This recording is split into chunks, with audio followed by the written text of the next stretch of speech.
AI will save the world जो ये narrative है ये ओवररेटेड है या डेंजरस है? दोनों ही आई थिंक ओवररेटेड है। ये कहना भी आई थिंक एक ओवर असम्पशन है that AI will take over 80% of human jobs.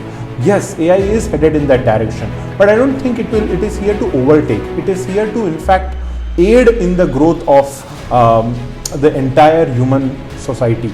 It will not overtake the human population. आपको नहीं लगता सर कि जैसे जब AI आ गया है तो यहाँ पर जो स्किल्ड लेबर होगा सिर्फ उन्हीं का डिमांड होगा मार्केट में, जो बाकी लेबर्स है या अदर वर्किंग्स है वो सब खत्म हो जाएगी आने वाले समय? It is to some extent true कि जहाँ पे भी लोग बहुत ज़्यादा मैनुअल लेबर, बहुत ज़्यादा मंडेन टास्क्स में लगे हुए हैं, AI विल रिप्लेस देम। क्योंकि मार्केट में अब दो तरीके की इन्फॉर्मेशन जाती है, एक थ्रू इन्फ्लुएंसर और one is like from news channel. तो आपको क्या लगता है दोनों में से कौन ज़्यादा एक प्रिसाइज और एक्यूरेट न्यूज़ दे सकता है? हमारी लीडिंग पार्टी है, अगर उसका PR टीम काम कर रहा है और दूसरे पार्टी के जो हेड हैं उनको अगर हम पप्पू कह के एड्रेस कर रहे हैं तो वैसे ही उनकी भी PR टीम काम कर रही है। अभी पहलगाम की अगर बात करें रिसेंटली, आपको क्या लगता है सर कि ये एक्चुअल टेररिस्ट अटैक है या जस्ट पाकिस्तान का एक प्लानिंग है? नहीं, see this is of course a terror attack, इसमें कोई दो राय नहीं है। मेरा पहला आपसे जो क्वेश्चन है रिलेटेड टू AI, क्योंकि अभी एक ट्रेंडिंग टॉपिक है और AI जो है मार्केट गेम चेंजर एक तरीके से। एब्सोल्युटली। सो आपको क्या लगता है sir AI will save the world जो ये नैरेटिव है ये ओवररेटेड है या डेंजरस है? I think AI will save the world या जो AI डूम्सडे थियरी है, दोनों ही आई थिंक ओवररेटेड है। मैं ऐसा इसलिए कह रहा हूँ बिकॉज यार ये सारे कॉन्सेप्ट्स कहीं ना कहीं हमारे साइकी में through a lot of science fiction movies, sky-phi movies आए हैं। AI is not really headed in that direction that it will change the way people are experiencing technology, or it will not overtake the human population. Okay. The idea is it will definitely replace human jobs to some extent. Okay. But how valid that will be, only the next decades will say. ये कहना भी I think एक over assumption है that AI will take over 80% of human jobs. Yes, AI is headed in that direction, but I don't think it is here to overtake. It is here to in fact aid in the growth of the entire human society. To a great extent AI ऐसा कर रहा है that जो भी हमारे mundane tasks होते थे उसको सिंप्लीफाई कर रहा है। तो कहीं ना कहीं वो हमारी एफिशिएंसी बढ़ा रहा है rather than trying to overtake the human population. तो I don't see AI either saving the society or in fact overtaking the society.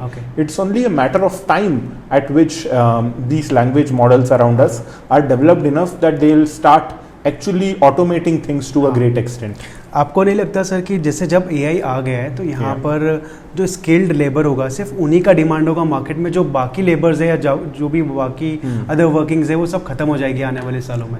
It is to some extent true कि जहाँ पे भी लोग बहुत ज़्यादा मैनुअल लेबर, बहुत ज़्यादा मंडेन टास्क्स में लगे हुए हैं, AI will replace them. So इसमें ज़रूरत है अपस्किलिंग की। What we need is that people who are below the poverty line, इन तक हम इतनी शैक्षणिक योग्यता पहुँचाए that they are able to take things forward from there. अगर बहुत ही रॉ लेबर है तो कहीं ना कहीं AI will be able to automate those things. So yes, AI will to some extent replace human jobs, but I don't think it will be 80% or more. It will be a 10 to 15% of the current population. Okay. अभी आपने एक upskilling की बात करी है, तो upskilling is like a major point जो हमारे देश में बहुत ज़्यादा ज़रूरत है और वो भी इस AI के ज़माने में। बिल्कुल। तो अपस्किल के लिए गवर्नमेंट क्या कर रही है? See, government I think is doing a wonderful job when we speak of upskilling, not just in the contemporary context, यानी जो हमारे current programs हैं, ये सारी चीज़ें। एक गवर्नमेंट का ही प्लेटफॉर्म है called स्वयं। स्वयं is a MOOCs platform. So I think स्वयं पे आज की तारीख में आपको बहुत ज़्यादा अच्छे कोर्सेज मिल जाएंगे which by themselves will be able to take forward a lot of people who don't have access to education. So when we talk of upskilling, it's a 3 or 4 layered work. One is about finding the kind of population जहाँ पे accessibility of resources. तो वो एक factor है जो स्वयं जैसे platforms fulfil कर रहे हैं. दूसरा एक फैक्टर है रिमोट एरियाज तक एजुकेशन पहुंचा देना. उसके अराउंड भी गवर्नमेंट इज हमारे आज की तारीख में there are several universities that have tied up with the government that are making small programmes wherein children from below poverty line can get access to education. So these kind of efforts are also ongoing. And इस सब के अलावा कहीं ना कहीं I see a lot of incremental change around our tier 2 and tier 3 level colleges. इनकी funding, there is a fund of the government called TechWIP, Technical Education Quality Improvement Program. इसके तहत बहुत ज़्यादा funding की गई है. So there are a lot of government colleges that have actually become better now because of these things. So I think these are 3-4 areas that the government upskilling is not a state mandated task. It has to come from the academic system also. So कहीं ना कहीं government उस direction में headed है. Sir, I just want to ask you a personal question इस media के बारे में, क्योंकि मार्केट में अब 2 तरीके की इन्फॉर्मेशन जाती है, एक थ्रू इन्फ्लुएंसर और one is like from news channel. Correct. तो आपको क्या लगता है दोनों में से कौन ज़्यादा एक प्रिसाइज और एक्यूरेट न्यूज़ दे सकता है? और जैसे अगर हम बात करें, my second question is like Dhruv Rathee, मेरा जितना ऑब्जर्वेशन रहा है कहीं ना कहीं कंटेंट एक समराइज जो होता है वो पर्टिकुलर टारगेटेड हो जाता है किसी ऑर्गेनाइजेशंस को. बिल्कुल. So I think this is a fair thing to say. See opposition in India कुछ सालों से हम देख रहे हैं, they have been struggling. So one of their PR team is also at work. हम जैसे कहते हैं जो हमारी लीडिंग पार्टी है, अगर उसका पीआर टीम काम कर रहा है और दूसरे पार्टी के जो हेड हैं उनको अगर हम पप्पू कह के एड्रेस कर रहे हैं, तो वैसे ही उनकी भी पीआर टीम काम कर रही है. सो उन्होंने भी आई थिंक कहीं ना कहीं बहुत अच्छे से लोगों को प्लांट किया है to create a narrative. In the case of Dhruv Rathi, of course, I can say that even during the election season, he tried to a great extent, influence people. So yes, his content was aimed at a parallel rhetoric, and कहीं ना कहीं ऐसा लग रहा था कि वो एक पार्टी को टारगेट कर रहा है. कई बार इंटरनेशनली भी ऐसा देखा गया है कि ऐसे लोगों को फंडिंग या इन लोगों को पीआर के थ्रू पार्टनर किया जाता है बाय एन ऑपोजिशन. सेम हम अगर स्टैंड अप कॉमिक्स में देखें तो एक व्यक्ति हैं जो हमेशा जो हमारी लीडिंग पार्टी है उसको टारगेट करते हैं. सो ऐसा कई बार देखा गया है कि because stand up comedians are currently trending, so opposition ने very wisely they have planted a person in the stand up comedy space to be able to create that kind of an effect on people, because ये लोग सुनते हैं, देखते हैं. सो इस तरह की चीज़ें होती हैं. People who have the power to influence often are approached by parties on either sides, and through their funding they are able to create that change.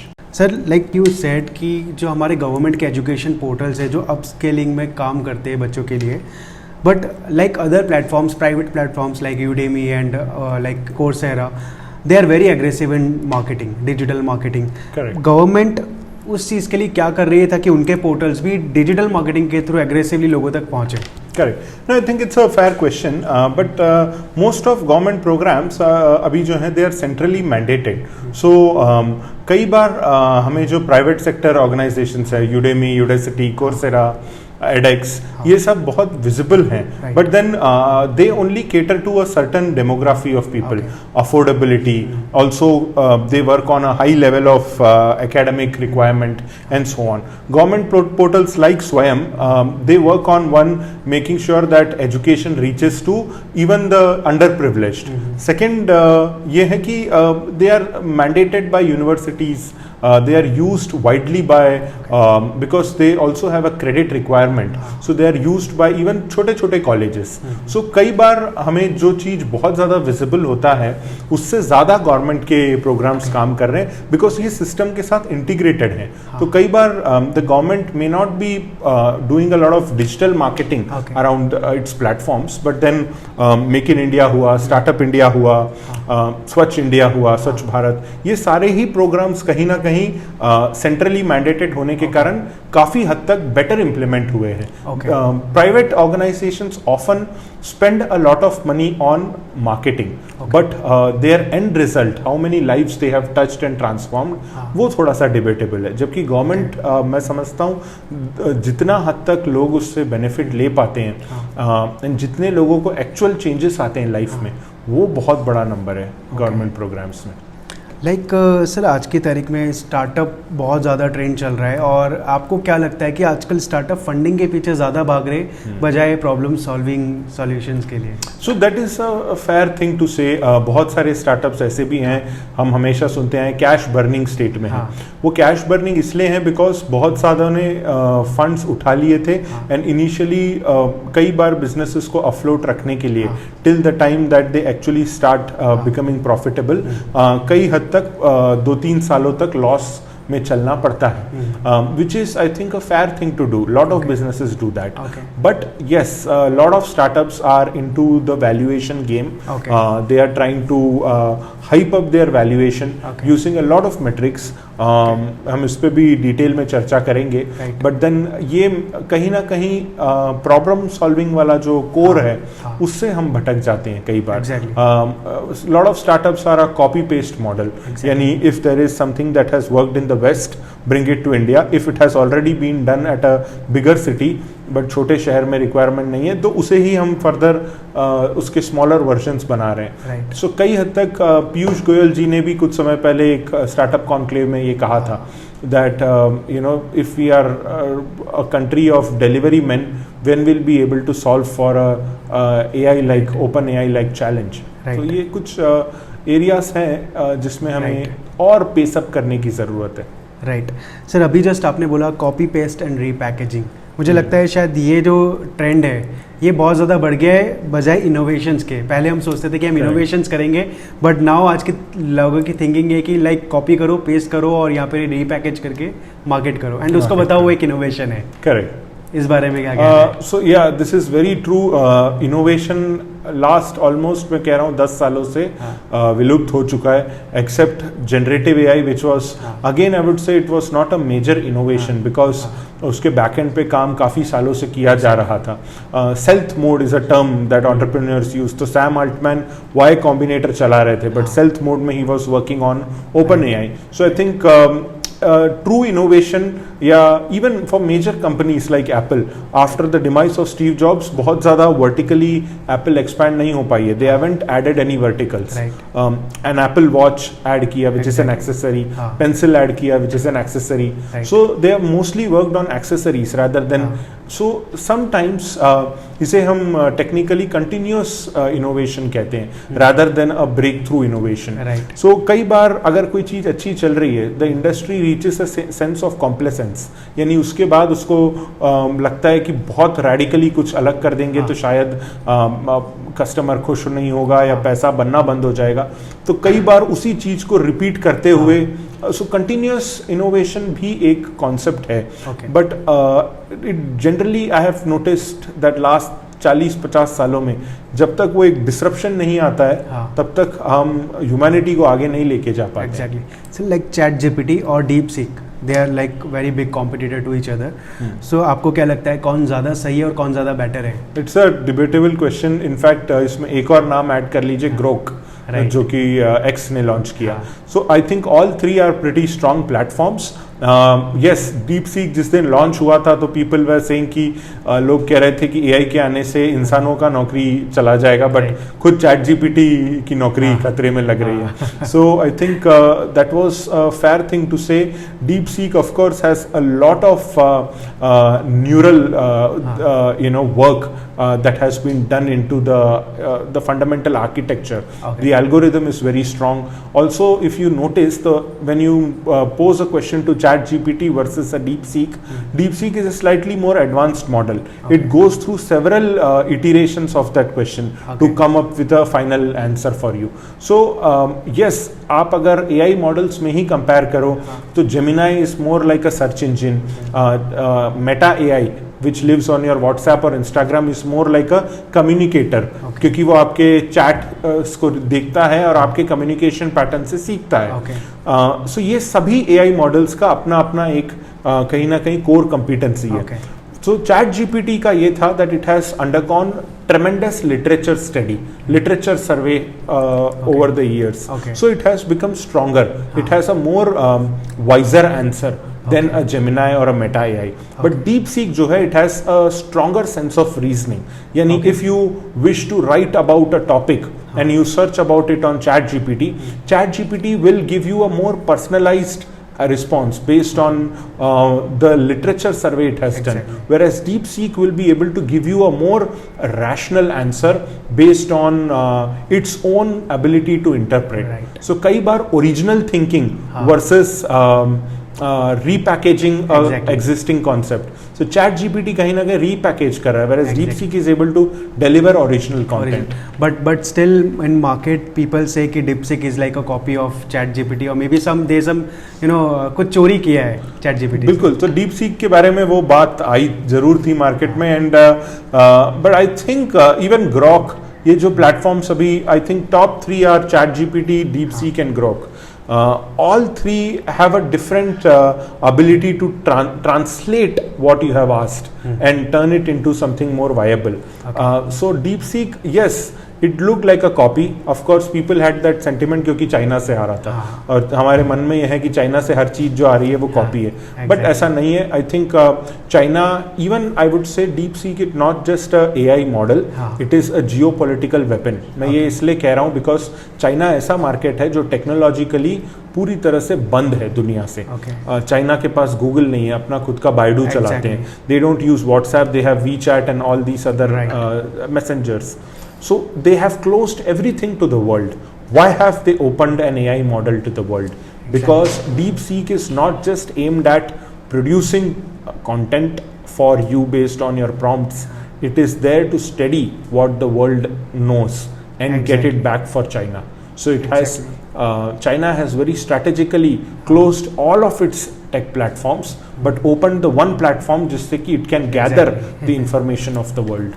मतलब बहुत बड़ी बात है ये एक्चुअली, और मुझे लगता है शायद कि DeepSeek और इस तरीके के प्लेटफॉर्म्स इंडिया में भी आना और इंडिया की ऑडियंस के सामने उसको इंट्रोड्यूस करना भी एक डेंजर हो सकता है, बहुत बड़ा. बिल्कुल. And sir, like is working in Silicon Valley और at top tech companies still be cool और has it just lost soul? I think it depends on what company you are in. Silicon Valley, of course, बहुत साल पहले लोग बहुत excited थे. Silicon Valley is the place if you have to be in order to be able to do something big in tech. But अब ऐसा नहीं है. Even in India we are doing a lot of great work around tech. In fact मैं एक चीज आपके podcast के माध्यम से ये चाहता हूँ दैट हमारे साथ जो एक टैग अटैच हो गया है, India is the back office of the world कहते हैं, वो लोगों को भुलाना है. ऐसा नहीं है कि हम सिर्फ ऑफशोर सेंटर हैं कंपनीज के. आज भी बच्चे यही बोलते हैं कि मैं ऑन साइट जा रहा हूँ यूएस में. India is a larger on site today for a lot of breakthrough companies. So ऐसा नहीं है that in order to be able to do great work with internet, I think you can do it from any geography. Yes, Silicon Valley has a lot of merit in terms of the talent you will get, the co-founders you will get, the funding you will get. ये सारी चीज़ें accessible है Silicon Valley में. अगर मुझे आज 8 लाख रुपया India में रेस करना है, it might take me 3 months. But the same $10,000 check, I meet 3 investors, हफ्ते भर में I can raise that. Even with just a minimal proof of concept. So Silicon Valley is very receptive. People want others to succeed. So ये एक culture है rather than a company specific narrative. Companies में if you are in an organization like Google, I think you have a very लोग often internet पे देखते हैं that Google has a lot of cool things on campus. खाना बहुत अच्छा है. You get to sleep if you need a power nap. So these are things that I think motivate people. Most companies in Silicon Valley have this. Even small startups, they have culture like this. ये है कि in order to be able to get the best out of people, provide them the comfort they seek in life. अगर आपको थोड़ी देर सोना है, सो जाइए. अगर आप if you need a booze break, lot of companies have a beer break. Some people feel that after a bottle of beer they are able to brainstorm well. थोड़ा सा अगर if they are in that tipsy zone, they are able to think out of the box. So you provide them the comfort they seek in life, so that they are able to perform better. Some tech giants claim to drive sustainability, but somehow वो कहीं ना कहीं हमारे climate change का ही reason बन रहे हैं. Correct. नहीं, आई थिंक यार जहाँ तक टेक जायंट्स की बात है, see all of them drive by one principle and that is capitalism. They are all there to succeed, increase their share value, and also their overall what we call as market cap. So all companies take great pride. आज मैं $1 trillion company हूँ, आज मैं $2 trillion हूँ. So companies do benefit from their monetary growth, and I think that also contributes to the economy. But to a great extent, most of these organizations, while they are all trying to do their bit to most campuses of these companies are today ecologically sustainable. They run on either solar energy or wind energy, tidal energy. तो yes, renewable की तरफ बढ़े हैं. But yes, to a great extent, many Silicon Valley organizations इन्होंने जो आज भी इनका ओवरऑल फुटप्रिंट है, एनवायरमेंटल फुटप्रिंट, वो नेगेटिव ही है. बिकॉज आइदर कोई डेटा सेंटर है जो बहुत ज़्यादा which has huge energy consumptions, और there is a factory that has both downsides, environmental waste as well as labor employment. So there are several of these areas जहाँ पे these companies have there is an environmental cost to pay.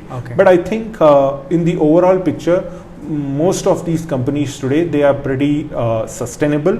They are also smart, and they manage their environmental responsibility well. Okay, sir. So let's move this topic to the Indian politics and terrorism which we are facing now. अभी पहलगाम की अगर बात करें recently, आपको क्या लगता है sir कि ये एक्चुअल टेररिस्ट अटैक है या जस्ट पाकिस्तान का एक प्लानिंग है? नहीं, see this is of course a terror attack, इसमें कोई दो राय नहीं है.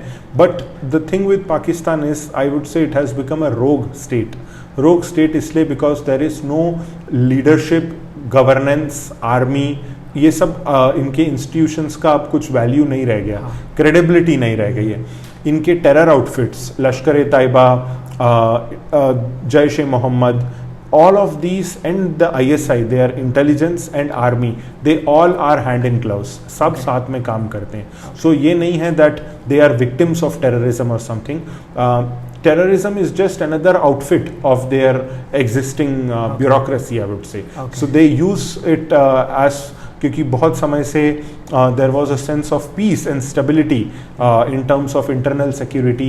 बहुत समय से हमने भी आतंकवादी हमले सुने नहीं थे. India was on a path to prosperity. Pakistan on the other hand, they have been struggling financially. खुद last year IMF से $2 billion का लोन लेके देश चल रहा है उनका. So they are not headed in the direction of growth. आज पाकिस्तान में कई महीनों से आ रहा था that आप अगर एक किलो चावल भी लेने जाते हो तो the cost is skyrocketing, fuel is skyrocketing in Pakistan. आम आदमी का जीवन बहुत ही त्रासदी मची हुई है. ऐसे में Pakistan once in a while they use their terror mechanism. It is state sponsored terrorism. It is not something that terrorist कोई और हैं जो जाके कर रहे हैं. ये उनके आका खुद पाकिस्तान का एडमिनिस्ट्रेशन. एग्जैक्टली सर, लाइक मुझे लगता है कि ऐसा कि इंटरनेट पर सभी लोग ऐसा कह रहे हैं कि एक प्लानिंग है कि कश्मीर को इंडियंस ही बॉयकॉट कर दे, क्योंकि आर्टिकल 370 तो अब है नहीं. Correct. तो अब कश्मीर को अलग कैसे किया जाए? तो वहाँ पर इस तरीके का जो धर्म से रिलेटेड अटैक करके हिंदुओं को डराया जा रहा है कि वो टूरिज्म ही कम हो जाए. क्योंकि लास्ट ईयर बात करें तो आई थिंक बहुत ज़्यादा अच्छा ट्रैवल बूस्ट हुआ था कश्मीर में. Correct. So actually one major way of Pakistan occupying India or Pakistan occupying Kashmir is by killing the economy. Exactly. अगर आप कश्मीर का आज economy after so many years of turmoil एक चीज पे टिका है, वो है टूरिज्म. तो उन्होंने उसी को और उन्होंने बकायदा टूरिस्ट लोगों को अटैक किया है. They did not open fire randomly. They made sure that यहाँ पे टूरिस्ट आते हैं. कई तस्वीरें जो वहाँ से आई थी पहलगाम वैली से, वो ऐसे लोगों की थी जिनके few moments before they were all posing, couples pose कर रहे थे आपस में, एंड ऐसा. So they have done it with a very clear intention कि आप ऐसे टाइम पे उन्हें अटैक कीजिए जिसपे लोगों को एक खौफ बन जाए आने का, और जो बन भी गया है काफी हद तक. एंड इससे ये है दैट लोकल कश्मीरी जो चाहे हिंदू हो मुसलमान हो, who are benefiting from tourism, चाहे वो एक ऑटो चालक हो, एक होटल ओनर हो, उनकी इकोनॉमी पे हमला हो, जिससे कि इवेंचुअली दे सकम कि okay we are fine being a part of them, जो कि होगा नहीं. But I think that is where terrorism tries to always attack an important commercial center. ये हमेशा हुआ है. आप 9/11 देख लीजिए, it was the World Trade Center. 26/11 it was Mumbai, the commercial heartline of India. ये भी उसी तरह का एक हमला है. राइट सर, लाइक कह सकते हैं कि मोदी एंड जयशंकर, इनकी जो डॉक्ट्राइन है वो डिप्लोमेसी की, आप उसे क्या कहते हैं? So I think it's a very welcome change in world order. मैंने ये टाइटल काफ़ी टाइम पहले during a TEDx and otherwise I had spoken in lot of podcasts about this, the Modi Jaishankar doctrine of diplomacy. मुझे लगता है ये एक बहुत ही क्रूशियल चेंज है जो हम एक्सपीरियंस कर रहे हैं डिप्लोमेसी में. We are now a country that does not stay quiet. We are a player in the world theatre. यानी आज अगर इंडिया पे हमला होता है तो हम सिर्फ उसकी निंदा नहीं करते, हम इमीडिएट स्टेप्स लेते हैं. और डिप्लोमेसी में हम दो तरह के स्टेप्स ले सकते हैं. Of course the hard power is our military taking strong action against them, but also we are doing a lot of soft power actions against. जैसे हमने फॉर इंस्टेंस पाकिस्तान एम्बेसी को हमने उनके जितने डिप्लोमेट्स थे उनको persona non grata title issue कर दिया. Means they will no longer be considered diplomats, and 48 hour का टाइम दिया to leave the embassy. So we have severed our diplomatic ties with Pakistan. यही हमने SVES वीज़ा के under जो Pakistanis India में रह रहे थे उन्हें भी हमने बोला कि आपको आपके देश वापस जाना पड़ेगा. ये सारे चीज एक स्ट्रॉन्ग मैसेज इंडिकेट करता है that India, our diplomatic power और the MEA is not a silent ministry that will only issue press statements. It is going to take actions. हमने कनाडा के साथ ऐसा किया था, पाकिस्तान के साथ.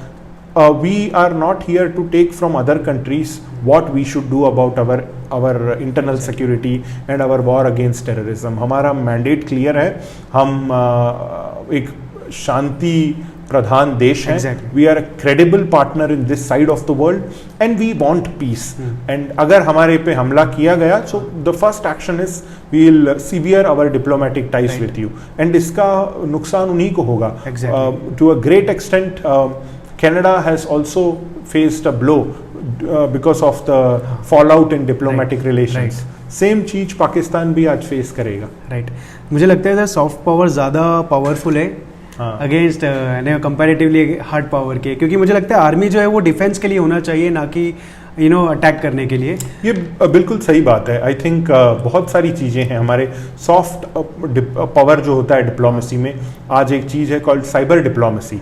आप हमारे साइबर स्पेस को हम कैसे सुरक्षित रख पा रहे हैं, हम साइबर स्पेस में कैसे एक स्ट्रांग नरेटिव दे पा रहे हैं हमारे देश के इमेज का.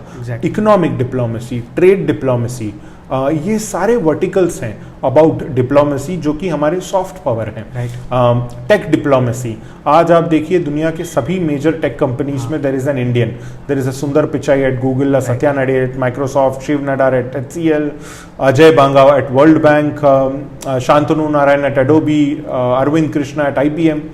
ये सब इसी बात को दिखाता है that our tech community and our education system has actually performed something good, that all these major companies in the world consider an Indian person for their top spot. तो ये हमारा सॉफ्ट पावर है, take diplomacy. सो ये सारी चीज़ें, economic diplomacy, trade diplomacy, cyber diplomacy, tech diplomacy, and also using our diplomatic stance against countries in the time of need, ये सभी हमारे डिप्लोमेटिक सॉफ्ट पावर का हिस्सा है। Sir, what about Indus water treaty, ये क्या है? अभी तक इसके ऊपर कुछ करा क्यों नहीं गया था? और जब बीजेपी गवर्नमेंट आई है और इंडस वाटर ट्रीटी पहली बार, इतने वॉर्स हुई है इंडिया में, उसके बाद भी हमने वो नहीं रोका, सस्पेंड नहीं किया, बट इस बार हमने किया। तो आपको क्या लगता है कि ये चीज़ सही है? और अगर सही है, it's a very bold move और बहुत ज़रूरी था। अगर आप हमारे देश को नुकसान पहुंचा रहे हैं तो हम हमारी भी ये मौलिक जिम्मेदारी नहीं है कि हम आपको पानी पहुंचाते रहें, हम इंश्योर करें आपके सिटीजन्स खुश रहें। हमें भी एक ठोस कदम लेना ज़रूरी है। And I think Indus water treaty का the entire way was one way we could stop an essential resource from entering Pakistan, because I think Pakistan को उन्हीं के भाषा में जवाब देने की ज़रूरत है। They always try to attack us and try and create a bottleneck when there is a major geopolitical change happening in the world. So I think उनको वो अगर they don't ever go on an all war situation, वो ऐसे छोटी छोटी हरकतें करके हमें कहीं ना कहीं डराना चाहते हैं। तो हमारा भी फर्ज बनता है हम उन्हें उन्हीं की भाषा में जवाब दें, वैसे ही छोटे चीज़ों के साथ हम उन्हें भी without harming them militarily, but we are also causing them substantial harm. Exactly. So what do you think about कि is this the right time to occupy POK? I think it's a debatable question. I won't say the right time right now, but I think to a great extent, yes, our administration is bold enough to take that decision. Of course, this remains completely with the higher administration in Delhi. That includes our Honorable PM Modi ji, Rajnath ji, our Defence Minister, Ajit Doval Saab, our NSA, Jaishankar ji, our External Affairs Minister. It is their mandate to decide if this needs to be done. But I think we are in a good space, both militarily and otherwise, in terms of our overall situation in the world. आज हमें बहुत major countries का support है, USA, Russia, they have all backed India in this war against terrorism. And I would say that even Donald Trump is, he comes across as a very bold president. So he has actually, him being in power is a positive advantage to India, because he has given an entire support to India. Whatever you do, we will stand with you. So I think इस तरह का जो situation create हो रहा है is very favorable. Of course, India never wants to occupy any other country's land, but our focus remains to defend our borders, and also in countries like Pakistan, to teach them a lesson, and I think this is the right time for us to do that.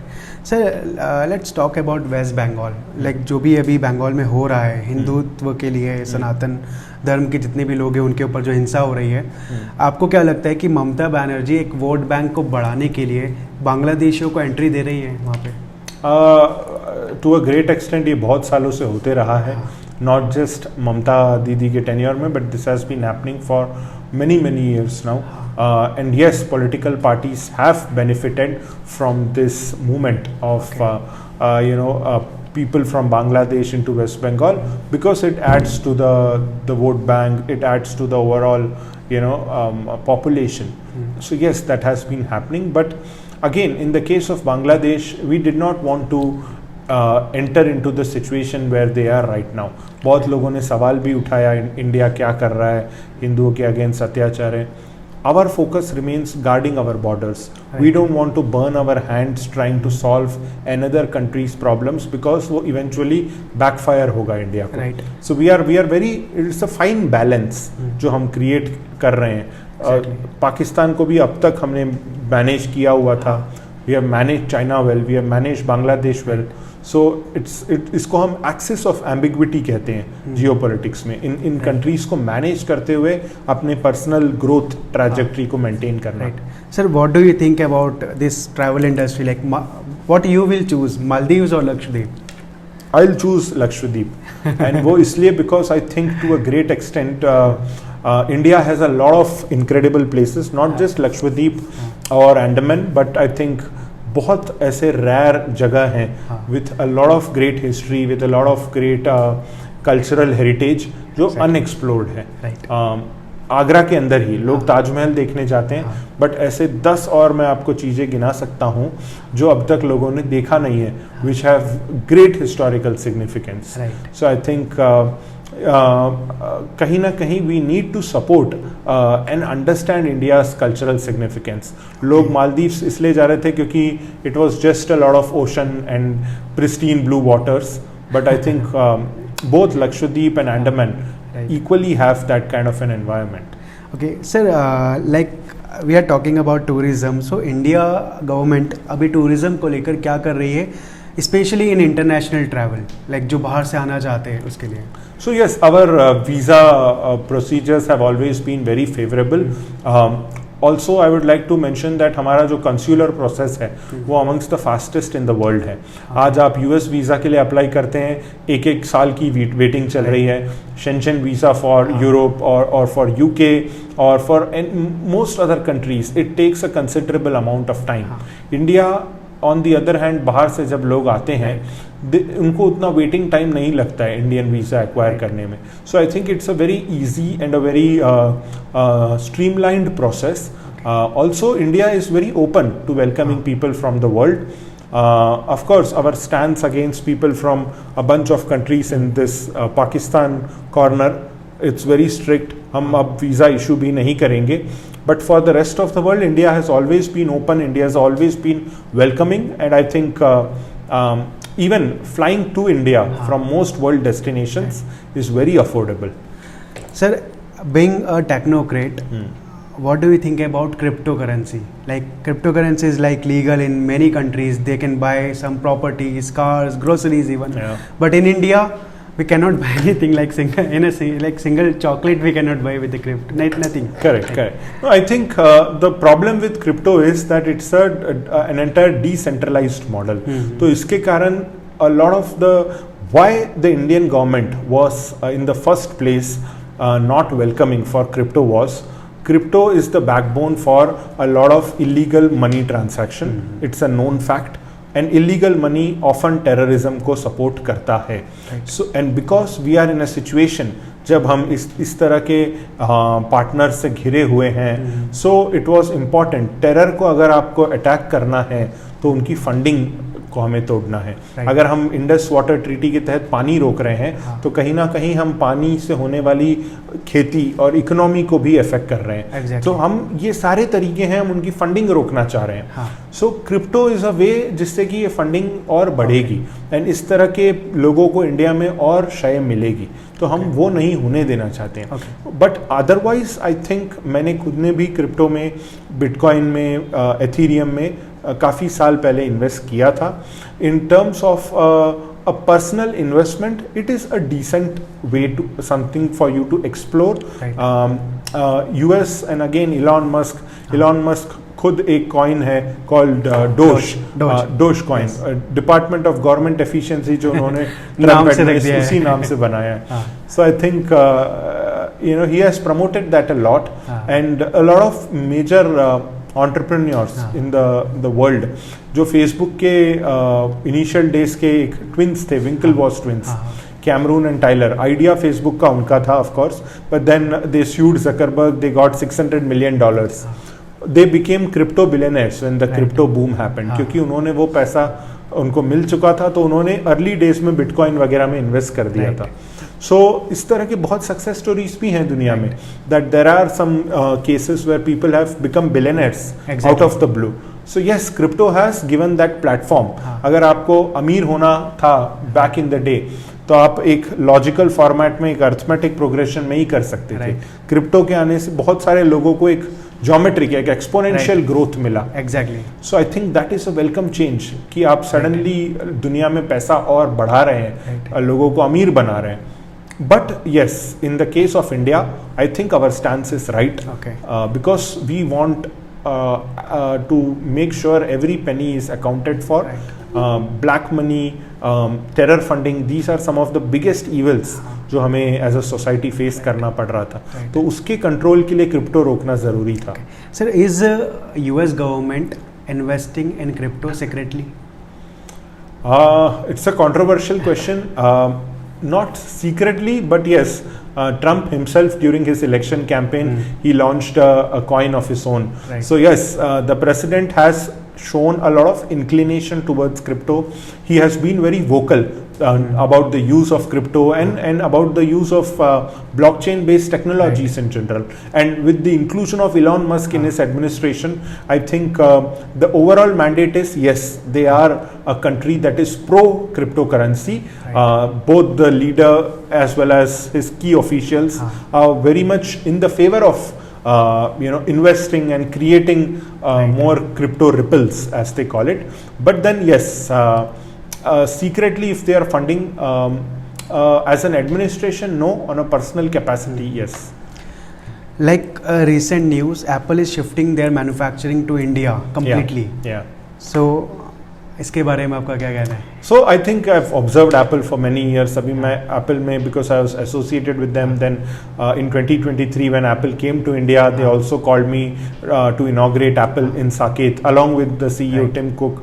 So I've known Tim Cook for a while. I've known Apple as a company for around 1.5 decades now. So I think Apple was looking at investing in India for a very long time. But you have to understand, Apple is a very American company. जो उनका top leadership है, the top 70 people are all Americans. In fact, 2023 when they visited India, that was the first time for a lot of people coming to India. So India was a very foreign country for them. So they have been very pro-India. In fact, Tim Cook, for the first time, he came to India only in 2016 when he met the Prime Minister for the first time. So तब से एक traction build होने लगा. COVID became an opportunity. China was not able to deliver. Of course, the entire geopolitical situation was कि ये China का manufactured virus है. So Apple wanted to move away from China. Given the fact that ये bio warfare भी हो सकता है. So अभी हैदराबाद में Foxconn की facility है. iPhone 16 onwards जितने iPhones आ रहे हैं, they are all assembled by Apple, designed by Apple in California, assembled in India. So assembled in China की जगह assembled in India tagline carry करते हैं. Nice. So let's talk about some semiconductor thing. Like it is like a gold right now. Yeah. And any possibility like कि India semiconductor को develop कर पाएगा future में? बिल्कुल, इसके डायरेक्शन में काम भी हो रहा है. सेंट्रल गवर्नमेंट ने काफ़ी फंड्स भी बनाए हैं. There are lot of work that is mandated from the centre. कुछ गवर्नमेंट्स हैं, जैसे I would say Telangana government, Chandrababu Naidu has all for the last, अब से नहीं 30 years, the man I have seen him at major forums, world economic forum हो या UN हो या सिलिकॉन वैली के इतने दौरे कर चुके हैं वो. उन्होंने ये बात हर समय कही है that India needs to become a semiconductor manufacturing base. So yes, Silicon Valley is Silicon Valley because of their dominance in the semiconductor industry, silicon being a component of it. So India में वो traction है, we are headed in that direction. कुछ companies हैं जो काफ़ी हद तक आगे आए हैं, including the likes of Tata, including Reliance, who have shown a lot of traction in this direction. So yes, and I think it's a very welcome move. Coming years में I think if India becomes a semiconductor base for the world, ये जो पूरा tagline है back office of the world हमेशा के लिए मिट जाएगा. Okay sir, as a diplomat profession, how do you resolve this language war? I think language war से ज़्यादा I think it's a kind of a cultural exchange. I would say. Yes, when we talk of things like UN, official languages include English and French. So you have to learn those languages to be able to communicate effectively. But I think under the Jaishankar era of diplomacy, काफ़ी हद तक हमने indigenous languages, Indian scriptures, अब हम Indian mythology नहीं कहते हैं, India spiritual history कहते हैं। तो इस तरह के हम बोल्ड अटेम्प्ट्स लिए हैं टू रीराइट अवर स्टोरी, और कहीं ना कहीं हम इंटरनेशनल स्टेज पर हमारे कल्चर से जुड़ी चीज़ों को हाईलाइट कर रहे हैं। उस कल्चर के साथ साथ उस भाषा को भी हाईलाइट कर रहे हैं। कुछ दिन पहले दुबई के क्राउन प्रिंस इंडिया आए थे, तो Modi ji gifted him a silver Chetak horse, so with the significance of Chetak, Maharana Pratap का जो घोड़ा था। सो हम कल्चर को बहुत एम्फसाइज कर रहे हैं, हम इंडिजिनस लैंग्वेजेस को एम्फसाइज कर रहे हैं। कई बार हम इंटरनेशनल एक्सचेंजेस में आज की तारीख में हम डिप्लोमैट्स को सिर्फ उन्हीं के देश का खाना या उन्हीं के देश के कल्चरल के अराउंड ही नहीं रखते हैं। We make sure that India is represented well. So बाहर से कोई डिप्लोमेट आता है तो they experience Indian cuisine, they experience our languages, they experience our handicrafts and clothes and saris. Exactly. So I think language war से ज़्यादा it's more of a cultural exchange, और हम कई हद तक उसे bridge कर रहे हैं। Okay, sir, so I have so many doubts related to this diplomacy, diplomats and their work. Questions की कभी कमी हो नहीं सकती क्योंकि बहुत बड़ा चैप्टर है अपने आप में, और मुझे लगता है कि ये सारे क्वेश्चंस अगर हमें कवर करना है तो हमें मल्टीपल ऐसे टाइप के पॉडकास्ट करने होंगे ताकि हमारे इंडियंस को, हमारे लोगों को पता चले कि रील्स के अलावा भी बहुत सारी चीज़ें हैं देखने को, सीखने को और लर्न करने को। सो बेसिकली मुझे ऐसा लगता है कि सर ये पॉडकास्ट आई थिंक सभी लोगों के लिए हेल्पफुल रहेगा और हमने बहुत सारे अच्छे टॉपिक्स कवर किए। इज़ देयर एनीथिंग लेफ्ट की जो आपको लगता है कि ये बताना चाहिए इस पॉडकास्ट के through? I think the overall idea is that मैं समझता हूँ India is headed in a very good direction. आज हम तमाम चीज़ों की बात करते हैं, you know, make in India, startup India. एक कॉन्सेप्ट है कॉल्ड बिल्ड फॉर इंडिया। मैं चाहता हूँ ये पॉडकास्ट देखने वाले जितने लोग हैं, whatever domain you are in, align it with India's national ambitions. Today our foreign policy, हम इसे कहते हैं मल्टीलैटरलिज्म एंड मल्टीपोलैरिटी, यानी हम बहुत सारे देशों के साथ संबंध बना सकते हैं और अलग अलग इक्वेशन पे बना सकते हैं। हमें किसी एक पक्ष या एक देश की पक्ष लेने की ज़रूरत नहीं है। We are a multipolar world today. Polarity बहुत ज़्यादा है, but India is able to manage that effectively. So in a time like this, become a part of something that जो इंडिया का जो ग्रोथ स्टोरी है उससे आपको जोड़े। It is the era of the Indian dream. मैं समझता हूँ अब लोगों का यूएस ड्रीम या कैनेडियन ड्रीम, ऑस्ट्रेलियन ड्रीम नहीं रहा। This is the era, web 3.0 is about the Indian dream. So become a part of that. I think there has never been a better time to be rich, famous or successful than in India. Rest of the world, they do not have these possibilities. India has a very favorable population. आप थोड़ा सा काम कीजिए, लोग आपके लिए ताली बजाते हैं। You can be successful fast. India has a population that is very receptive to change. आप थोड़ा सा प्रोडक्ट में इम्प्रूवमेंट कीजिए, लोग उसे अपनाते हैं। So you have a possibility to develop a lot of traction and fame. And also because of our population, economies of scale, we are able to make a lot of good money in India. So I think whatever a youngster seeks, the opportunity is in India right now. So अब वो जो era है कि मुझे बाहर जाना है India के, that must change. And I think this podcast should be a direction. Right. Thank you so much sir. हम लोगों ने काफ़ी अच्छी कॉन्वर्सेशन की, काफ़ी चीज़ें सीखी है मैंने आपसे, और मुझे लगता है हमारी ऑडियंस को भी बहुत कुछ समझने को मिलेगा। Thanks a lot and thank you so much sir इस पॉडकास्ट में आने के लिए। My pleasure Sarvesh. Thank you so much.